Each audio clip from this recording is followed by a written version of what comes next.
नमस्कार, CNN 24 के साप्ताहिक समाचार में मैं रवि शुक्ला आप सबका स्वागत करता हूं। चलिए देखते हैं साप्ताहिक सुर्खियां। आयान की हत्या में शामिल एक अन्य आरोपी साल छपरा से गिरफ्तार। आरोपी 3 दिन के पुलिस रिमांड पर। सिलचर पुलिस आयान मंजूर बरभैया की हत्या में शामिल एक अन्य आरोपी सजीब उद्दीन मजूमदार उम्र 52 वर्ष को गिरफ्तार करने में कामयाब रही है। आयान मंजूर बरभैया की हत्या के साजिश में शामिल होने के आरोप में सजीब उद्दीन मजूमदार को गिरफ्तार किया गया है। घटना के बाद वह भागकर साल छपरा में छिप गया था। उसे वहां से गिरफ्तार कर न्यायालय की अनुमति से 3 दिन की पुलिस रिमांड पर लिया गया है। कछार पुलिस को बड़ी कामयाबी मिली है। सोनाई का रहने वाला सुजैन लश्कर नामक युवक को गिरफ्तार किया गया है और उससे पूछताछ की जा रही है। गौरतलब है कि सोनाई के सुजैन लश्कर नाम के युवक द्वारा दक्षिण कृष्णापुर की प्रियंका शुक्लवैद्य के अपहरण की सूचना पुलिस को मिली थी। उन्होंने मेघालय सीमा के पास मालीडोर से एक बस में पकड़ा। बाद में बस को मेघालय के उमकियांग में रोका गया और पीड़ित लड़की को बरामद कर लिया गया तथा आरोपी युवक को गिरफ्तार कर लिया गया। दोनों को सुरक्षित वापस सिलचर लाया गया है। बांसकांदी के परीक्षा केंद्र में एक शिक्षक पिता ने अपनी बेटी के प्रश्न पत्र का उत्तर लिखा। सोशल मीडिया पर हुआ वीडियो वायरल। कछार जिले के बांसकांदी स्थित एक परीक्षा केंद्र पर हायर सेकेंडरी परीक्षा के एक वीडियो ने पूरे राज्य में विवाद खड़ा कर दिया है। हायर सेकेंडरी परीक्षा के एडवांस लैंग्वेज विषय का वीडियो वायरल होने पर परीक्षा केंद्र की सुरक्षा व्यवस्था पर सवाल उठ रहे हैं। ड्यूटी पर तैनात एक शिक्षक पिता ने परीक्षा केंद्र में अपनी बेटी के प्रश्न पत्र का उत्तर लिखा। घटना कछार जिले के बांसकांदी स्थित नैना मियां हायर सेकेंडरी स्कूल की है। परीक्षा केंद्र के एक अतिरिक्त कमरे में ड्यूटी पर तैनात शिक्षक AH बरभैया परीक्षा केंद्र पर सारे नियम और मर्यादा को नजरअंदाज करते हुए अपनी बेटी के प्रश्न पत्र के उत्तर लिखे। शिक्षक की इस गतिविधि का मोबाइल फोन से वीडियो बना लिया गया। यह वीडियो अब सोशल मीडिया में वायरल हो गया है और इस पर कड़ी प्रतिक्रियाएं आ रही है। আমি যতটুকু জানছি বা পরে আনোয়ারুলকে জিজ্ঞাসা করার পরে আমি জানলাম আনোয়ারুলকে জিজ্ঞাসা করলাম তুমি কেন গেছলাই এই রুম বলে বিকাশ প্রকাশ আমারে জানাইছে যে আমার মেয়েটা অস্বস্তি করে এবং এটা একটা মেজর অপারেশনের রোগী মানে একটা স্টুডেন্টটা তারও মেয়ে এটা ঠিকই মানে কার মেয়ে আনোয়ারুল হকের মেয়ে Anwarul Haque subject teacher AOC HSLCর দায়িত্বে বিকাশ প্রকাশ তো ST ম্যাথমেটিক্স এই স্কুলেরই।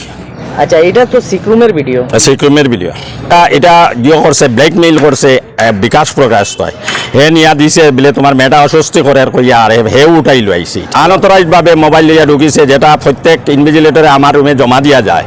এটার লাগে আমি এক্সপ্লেনেশন কল করি এবং এটা আমার দৃঢ় বিশ্বাস বিকাশ প্রকাশ তোর মোবাইলটাকে আমি তারে কইছি ব্যক্তিগত পাইছি তোমার মোবাইল দিয়া যাও হে কইছেন মোবাইল আমার সঙ্গে থাকতো বুঝলেন না আনঅথরাইজডলি ঢুকছে এবং আমার গোপীনাথ দুবে AOC তাইনও কইছে যে মোবাইলটা জমা দিয়া যাও প্রি প্ল্যান করছে এবং তার শিক্ষকের মধ্যেই রেশারেশির কারণে এটা সংগঠিত হয়েছে। হে নিজেও করাইছে না আমি অ্যাকশন নিয়েছি মানে আমি আনারুল হক বরবইয়ারে দিয়তাকি সমস্ত এক্সাম থেকে অব্যাহতি দিয়া দিছি এবং সে কোনো ধরনের পরীক্ষার কাজে আইতে পারতো না। বিকাশ প্রকাশ করে এক্সপ্লেনেশন কল মোবাইল নিয়ে স্কুলে কেন ঢুকে হে রীতিমতো স্কুলে আসে না সময়ে আসে না অনেক দিন আসে দেরি করিয়া আসে আর এই গেট বন্ধের কারণে এই স্কুলের বিভিন্ন টিচারের লগে বিভিন্ন সময়ে নানান সমস্যায় জড়িত হয়। সমস্ত স্কুলটার বদনাম করার পিছনে হে লাগি গেছে। বিভিন্ন ভিডিওতে দেখা গেছে স্কুল রসাতলে গেলেও যাও আমি BRS লইলেই মুখ হইয়াও এরকম কমেন্ট করছে অনেকটা ভিডিওতে। স্কুলের প্রতি কোনো দরদ নাই এই শিক্ষকসকলরে ডিমোটিভেশন করে এবং স্কুলের দুর্নাম বাইর করতে চেষ্টা করে।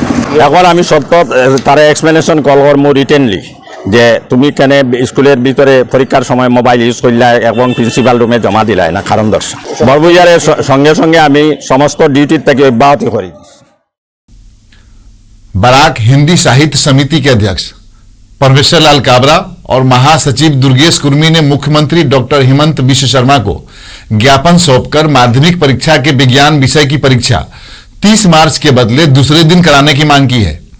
समिति के पदाधिकारियों ने बुधवार को कछार जिला अधिकारी के माध्यम से ज्ञापन जारी कर यह मांग की। उन्होंने माध्यमिक शिक्षा मंडल असम के प्रधान परीक्षा नियंत्रक की अधिसूचना के अनुसार माध्यमिक शिक्षा मंडल ने 13 मार्च को परीक्षा निरस्त कर सामान्य विज्ञान की परीक्षा 30 मार्च को करने की घोषणा की है। इसको लेकर विद्यार्थी और अभिभावक परेशान है क्योंकि इस फैसले को लेकर आम लोगों में भारी असंतोष है। इसका मुख्य कारण यह है कि 30 मार्च को रामनवमी है और रामनवमी एक हिंदू धार्मिक त्योहार है। उस दिन लगभग हर घर में पूजा अर्चना और आरती की जाती है। खासकर हिंदी समुदाय नवमी और अष्टमी के दिन घर घर में कलश रखकर पूरी रात जागरण कर देवी पूजा करते हैं। कई भक्त रामनवमी के दिन देवी दुर्गा और वसंती पूजा करते हैं।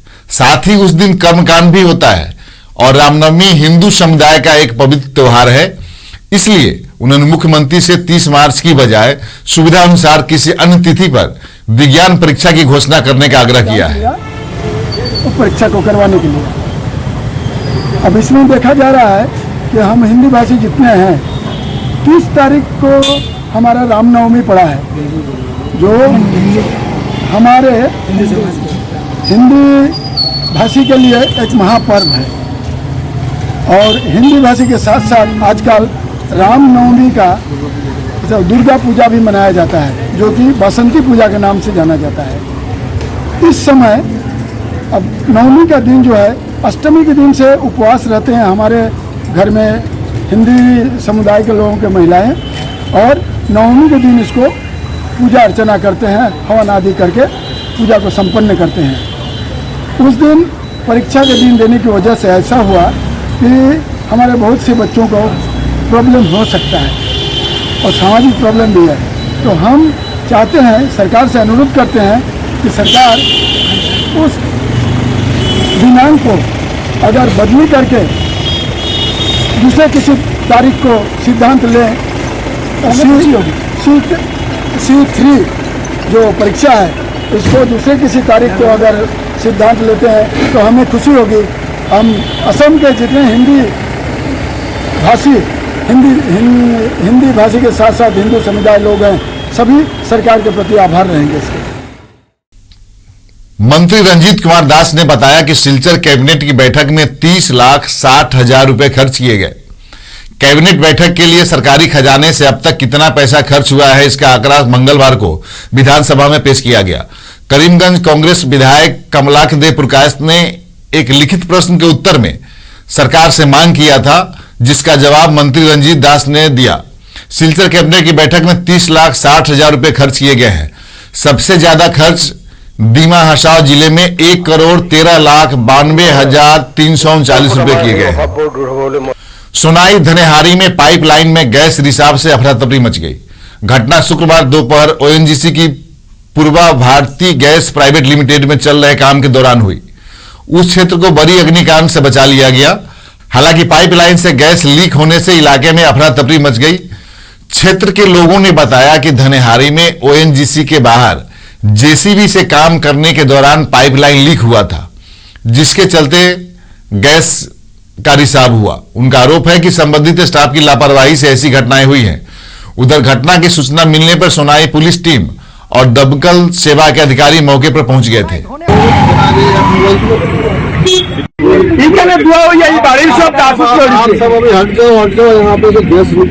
नहीं बटेगा, हमें तैयार करेगा, पुलिस आएगा तो हमें तैयार करेगा। आप लोग किधर में हाथ मत लगाओ, हाथ मत लगाओ उधर में, आप लोग किधर में हाथ मत लगाओ, हमें तैयार करेगा उधर में। हम लोग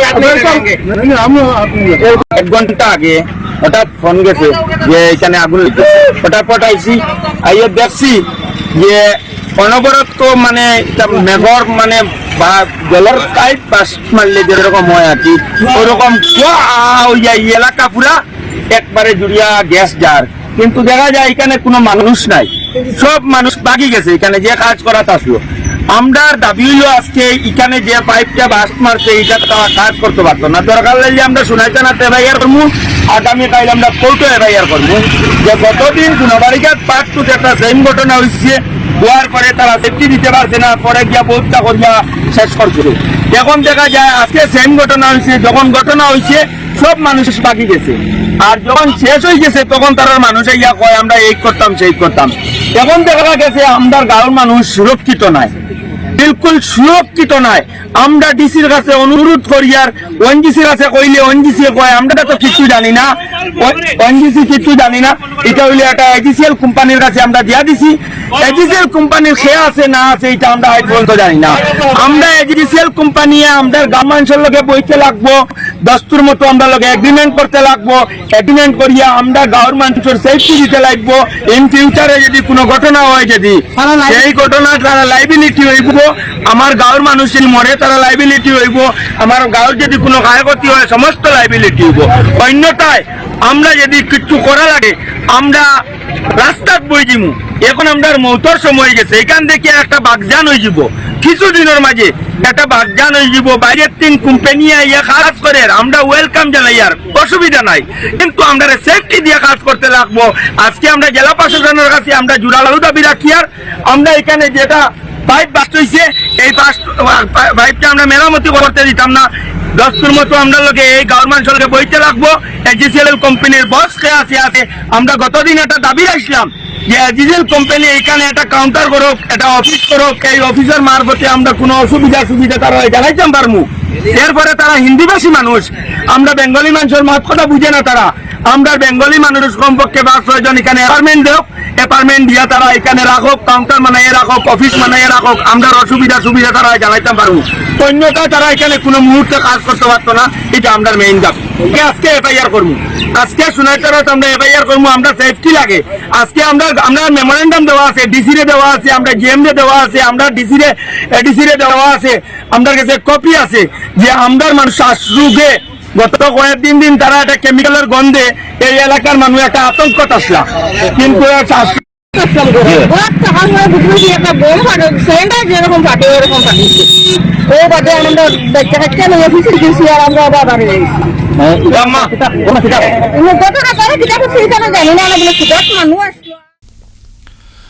इस बार भूगोल परीक्षा का प्रश्न पत्र वायरल हुआ। हालांकि इस प्रश्न पत्र से परीक्षार्थियों पर इसका कोई प्रभाव नहीं पड़ेगा क्योंकि पिछले साल का प्रश्न पत्र वायरल हुआ है। शिक्षा मंत्री रनोज पेगू ने कहा सामान्य विज्ञान और असमिया प्रश्न पत्र लीक होने के बाद शनिवार सुबह भूगोल के प्रश्न पत्र की खबर वायरल हो गई। मीडिया में जब यह खबर फैली तो विभिन्न विभागों में चिंता पैदा हो गई, लेकिन राहत की खबर तब मिली जब शिक्षा मंत्री ने ट्वीट कर बताया कि भूगोल का प्रश्न पत्र वायरल नहीं हुआ है, साथीरों ने आखिरी प्रश्न पत्र को एडिट कर वायरल कर दिया है। इस मौके पर शिक्षा मंत्री डॉक्टर रमेश पेगू ने कहा कि माध्यमिक भूगोल के प्रश्न पत्र के सोशल मीडिया पर वायरल होने की खबर पूरी तरह से फर्जी है। जो प्रश्न पत्र वायरल हुआ वह 2021 का है। संबंधित अधिकारी इस संबंध में थाने में मामला दर्ज कराएं, ऐसा निर्देश दिया गया। मैं मोर तातो खबरটো আহিছিলে আৰু মই সেবাকেটো পৰীক্ষা কৰিবলৈ দিলো। সেবাই পৰীক্ষা কৰি কৈছে যে এখন প্ৰশ্ন কাকত নহয়, এখন ফেক প্ৰশ্ন কাকত, এটো ভুৱা। কেবাটাও চক্ৰ তেওঁলোকে নামি পৰিছে। মেট্ৰিক পৰীক্ষা আৰম্ভ হোৱা প্ৰথম দিনাখনৰে পৰাই তেওঁলোকে এটা পৰিকল্পিতভাৱে এনে ধৰণৰ এটা ভুৱা বাতৰি প্ৰচাৰ অপপ্ৰচাৰ কৰাৰ তেওঁলোকে চেষ্টা চলাই আছে। তাৰ মাজত কিন্তু 12 তাৰিখে যেটো আমাৰ তথ্য আহিছে সেইটো সঠিক হোৱাৰ কাৰণে আমি হেতু লগে লগে থানাত আমি গোচৰ দি পেলে তদন্ত কৰিছো আৰু বিহিত ব্যৱস্থা গ্ৰহণ কৰিছো। যেতিয়ালৈকে সেবাই কোনো অফিচিয়েল ষ্টেটমেন্ট নিদিয়ে তেতিয়ালৈকে কোনো ছাত্ৰ ছাত্ৰীক এনে নিউজৰ দ্বাৰা প্ৰভাৱিত বা বিভ্ৰান্ত নহবলৈ মই আহ্বান জনাইছো। মই পুনৰবাৰ জনাইছো ছচিয়েল মিডিয়াই পৰীক্ষাটো নাই পতা, পৰীক্ষা সেবাই পাতিছে, পৰীক্ষা অসম চৰকাৰে পাতিছে। যেতিয়ালৈকে সেবাই অফিচিয়েল ষ্টেটমেন্ট নিদিয়ে কোনো ছাত্ৰ ছাত্ৰীক এনে ধৰণৰ নিউজৰ দ্বাৰা বিভ্ৰান্ত বা তেওঁলোকক বিভ্ৰান্ত নহবৰ কাৰণে মই বিনম্ৰ আহ্বান জনাইছো। এখন ভূগোলৰ প্ৰশ্ন কাকত নহয়, ইতিমধ্যে চিনাক্ত কৰা হৈছে নগাঁৱৰ এজন ছাত্ৰই এডিট কৰি পেলে পুৰণা প্ৰশ্ন কাকত এখনক তেওঁ প্ৰশ্ন কাকত লিক হৈছে বুলি অপপ্ৰচাৰ কৰিছে। আমি ইতিমধ্যে ইয়াতো থানাত আমি গোচৰ দিম। मुख्यमंत्री हेमंत बिश्व शर्मा ने कहा कि महिलाओं को अतिरिक्त 10,000 रुपये का भुगतान किया जाएगा। बजट में कई महत्वपूर्ण कदम उठाए गए हैं। मुख्यमंत्री हेमंत बिश्व शर्मा ने राज्य के वित्त मंत्री अजंता नियोग द्वारा घोषित बजट की सराहना की। उन्होंने कहा कि असम की आर्थिक बजट में विकास और सामाजिक न्याय सहित हर व्यक्ति के बारे में सोचने के महान संकल्प का उल्लेख है। उन्होंने कहा कि महिलाओं के लिए बजट के विभिन्न पहलुओं पर ध्यान दिया गया है। बजट में कई अहम कदम उठाए गए हैं। बजट में बैंकों का कर्ज लौटाने वाली महिलाओं को एनओसी जारी करने का जिक्र है। राज्य में 3,27,000 स्वयं संस्था समूहों के अंतर्गत 39 लाख सदस्य हैं। प्रत्येक महिला को इस वर्ष 10,000 रुपये दिए जाएंगे ताकि वे घर पर कोई उद्यम लगाने के बारे में सोचे। प्रोजेक्ट रिपोर्ट आते ही वित्त मंत्री प्रत्येक महिला को 10,000 रुपये अतिरिक्त देंगे। बैंकक ऋण उभताई दी महिलाসকলক एनओसी प्रदान करार कथा এই বাজেটত কোৱা হৈছে। এই বাজেটত এটা অত্যন্ত ডাঙৰ পদক্ষেপ লোৱা হৈছে যে অসমত 30 লাখ আত্মসহায়ক গোটত মহিলা সদস্য আছে। 3,27,000 গ্ৰুপ আছে, তাৰ পৰিৱৰ্তে প্ৰায় 39 লাখ আত্মসহায়ক গোটৰ সদস্য আছে। প্ৰতিগৰাকী মহিলাকে এই বছৰ আমি 1000 টকা প্ৰদান কৰিম, যাতে তেওঁলোকে এটা হোম বেছ এণ্টাৰপ্ৰাইজৰ কল্পনা কৰে। কোনোবাই মৌ পালনৰ কথা ক'ব, কোনোবাই কুকুৰা পালনৰ কথা ক'ব, কোনোবাই গাহৰি পালনৰ কথা ক'ব, কোনোবাই সৰু দোকান এখন দিয়াৰ কথা ক'ব। সেই প্ৰজেক্ট ৰিপৰ্টটো অহাৰ লগে লগে বিত্তমন্ত্ৰী ডাঙৰীয়ানীয়ে প্ৰত্যেকগৰাকী মহিলাকে আৰু 10,000কৈ টকাৰ যোগান ধৰাৰ কথা ঘোষণা কৰিছে। অৰ্থাৎ 39 লাখ মহিলাক 10,000 টকাকৈ অতিৰিক্তকৈ প্ৰায় 3,900 কোটি টকাৰ ব্যয়ৰ কথা এই বাজেটত উল্লেখ কৰা হৈছে। মুখ্যমন্ত্ৰী আৱাস যোজনা প্ৰথমবাৰৰ বাবে কেন্দ্ৰীয় চৰকাৰৰ আঁচনিয়ে ঢুকি নোপোৱা বা যিসকলক কিবা কাৰণত এই আঁচনিৰ অন্তৰ্ভুক্ত হ'ব পৰা নাছিল, তেওঁলোকক মুখ্যমন্ত্ৰী আৱাস যোজনাৰ জৰিয়তে ঘৰ যোগানৰ কথা এই বাজেটত কোৱা হৈছে। আটাইতকৈ ডাঙৰ কথা, অসমৰ চাহ বাগিচাৰ মজদুৰসকলৰ বাবে, শ্ৰমিকসকলৰ বাবে চৰকাৰী চাকৰিত 3% আৰক্ষণৰ ব্যৱস্থাও এই বাজেটত কোৱা হৈছে। মই ভাবোঁ যে এই বাজেটখনে অসমৰ অৰ্থনৈতিক বিকাশ, সামাজিক ন্যায় আৰু অৰ্থনৈতিক বিকাশত প্ৰতিগৰাকী ব্যক্তিকে সামৰি লোৱাৰ এক মহান সংকল্পৰ কথা এই বাজেটত উল্লেখ কৰা হৈছে। CNN 24 की साप्ताहिक सुर्खियों में बस इतना ही। दीजिए इजाजत, नमस्कार।